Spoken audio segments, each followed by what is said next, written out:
ये 20 रुपये का पानी है और ये 6,400 करोड़ रुपए का पानी। दिल्ली के अंदर 1.5 साल का वक्त हो चुका है बीजेपी की गवर्नमेंट को आए हुए, लेकिन पीछे झाग हैं और ये झाग अब गुलाबी हो चुके हैं, पहले सफ़ेद थे। दिल्ली के अंदर यमुना का पॉल्यूशन सबसे बड़ा पॉलिटिकल मुद्दा था। करीब 30% पूर्वांचली दिल्ली के अंदर रहते हैं जो वोट करते हैं, जिनकी मदद से इस बार बीजेपी की गवर्नमेंट बनी है। अक्टूबर में अमित शाह ने कहा था कि हम अगले 7 महीने के अंदर यमुना को पॉल्यूशन फ्री कर देंगे, लेकिन here we are at Yamuna, और यमुना की जो हालत है वो देखने लायक है। इस पानी में मेरे पीछे गंदगी अभी भी उतनी ज़्यादा है और इस पानी से आने वाली बदबू कम नहीं हुई है। सरकार उन्हीं चीज़ों का इस्तेमाल कर रही है जिन चीज़ों के लिए उन्होंने पहले आम आदमी पार्टी को क्रिटिसाइज़ किया था। गवर्नमेंट लगातार काम कर रही है। 20,000 करोड़ से ज़्यादा पानी को लेकर दिल्ली का बजट है। पिछली बार छठ के वक्त ऐसा लग रहा था कि यमुना के ऊपर आसमान आकर ठहर गया हो, इतने झाग थे। झाग अभी भी हैं, लेकिन शायद पहले से कम दिखाई दे रहे हैं। इसके अंदर बोट भी हैं और मैंने किनारे पर देखा लोग फिशिंग भी कर रहे हैं। यमुना के अंदर पहले हालात इस तरीके के थे कि मछली दिख भी नहीं रही थी। यमुनोत्री से निकलने वाली बिल्कुल साफ़ यमुना के हालात दिल्ली में आके ऐसे क्यों हो जाते हैं?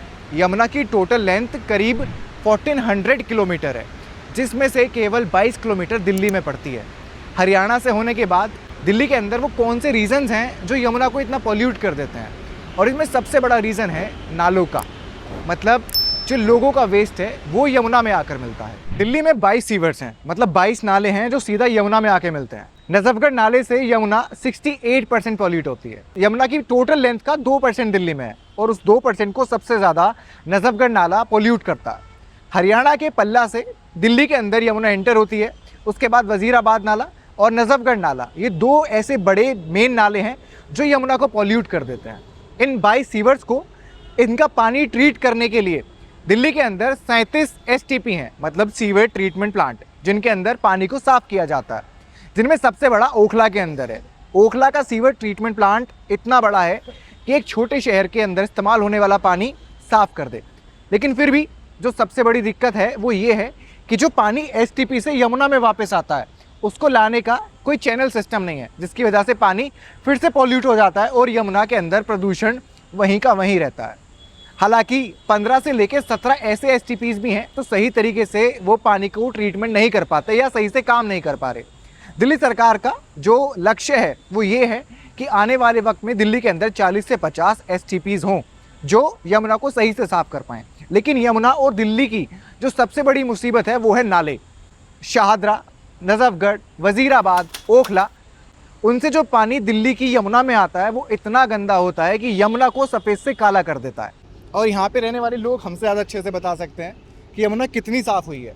तो भैया, यमुना लास्ट कब साफ़ हुई थी यहाँ पे?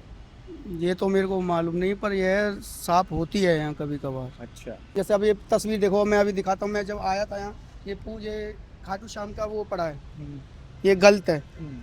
ये बियरों का यहाँ पी के वो करना, ये भी गलत है। वो अपनी है भाई, ऐसा कुछ भी नहीं है। तो ये तो लोगों को खुद अपनी तरफ से भी एक पहल करनी पड़ेगी। ये है सरकार को, हमारी तरफ से कहने का मेरा ये है, यहाँ जुर्माना अगर कर दें तो बहुत अच्छा होगा। भाई लोग आए और ऐसी गंदगी वंदगी तो ना फैला पाए एटलीस्ट। भैया, आपके हिसाब से मतलब कितनी साफ हो गई यमुना? भाई यमुना बिल्कुल भी साफ नहीं है हमारी। ये जहाँ आगे से बन के चल के आ रही है ना, जहाँ से स्टार्टिंग है इसकी, भाई ये वहीं पर ही पवित्र है। बस पल्ला में ही सही है, मतलब हरियाणा में ही। बाकी ये शुद्ध है। ये बटला हाउस का पूरा नाला, पूरी लैट्रिन वैटिंग सीवर लाइन, सारी ऐड है इसमें। ये यहाँ से सारा बटला हाउस का सारा गंदा आ रहा है ये। प्लस यहाँ का भी खादर वादर का जो भी एरिया पड़ जाता है कालंदी ऊंच के करीब में, इसका जो टैंकर खाली होते हैं ना घरों के गटर, वो भी आगे पीछे इन्हीं नालों में सप्लाई कर दी जाती है। तो वो लगा रखे हैं ना कि STP जो हैं जो साफ करते हैं पानी को, वो STPC कोई नहीं लगा रखा है, ऐसा सब इसी में जा रहा है, सब मिक्स है भाई। बदबू आती है इसमें, गंदा पानी है। पहले नहा लिया करते थे हम, छोटे छोटे हुआ करते थे, हमें पता नहीं था। अब हमें पता है तो आज तब छूते तक नहीं इस पानी को। बाकी ये है जो भाई जैसे यमुना को पवित्र मानते हैं, बाकी लोग अपना आगे काम क्रियाक्रम करते हैं भाई जो उनका बनता है। रेखा गुप्ता से हम यही कहेंगे, मैडम जी रुकवाओ ये जो नाले वाले की गंदगी वंदगी आ रही है। अगर आप पल्ला का पानी देखेंगे और उसके बाद इस पानी को देखेंगे ना, तो ये हद से ज़्यादा गंदा है। केवल 2% की दूरी, एक 1400 किलोमीटर लंबी नदी जिसको हम माँ मानते हैं, वो दिल्ली में इतनी गंदी हो जाती है कि माँ छोड़िए, लोग बाग उस पानी से मुंह नहीं धोना चाहते। गवर्नमेंट काम कर रही है, करीब 20,000 करोड़ रुपए यमुना के लिए, दिल्ली के अंदर जल बोर्ड और पूरा पानी का जो मैनेजमेंट है उसके लिए, क्योंकि जब गर्मी आती है तो टैंकर्स खड़े दिखाई देते हैं, लोगों के पास पानी नहीं पहुंच रहा होता है, बाहर से हिंडन से दिल्ली को पानी लेना पड़ रहा है, जबकि एक इतनी बड़ी नदी यमुना खुद दिल्ली से होकर गुजर रही है। अब पॉलिटिक्स के लिए समझ लो या फिर लोगों की भलमनसाई के लिए समझ लो, लेकिन बीजेपी का मेन मोटिव था यमुना को साफ करना, पूर्वांचलियों को उनकी खुशी की छट देना। इस वीडियो को शेयर जरूर कीजिए और चैनल को सब्सक्राइब कीजिए। आपको वीडियो कैसी लगी मुझे कमेंट कर जरूर बताएं।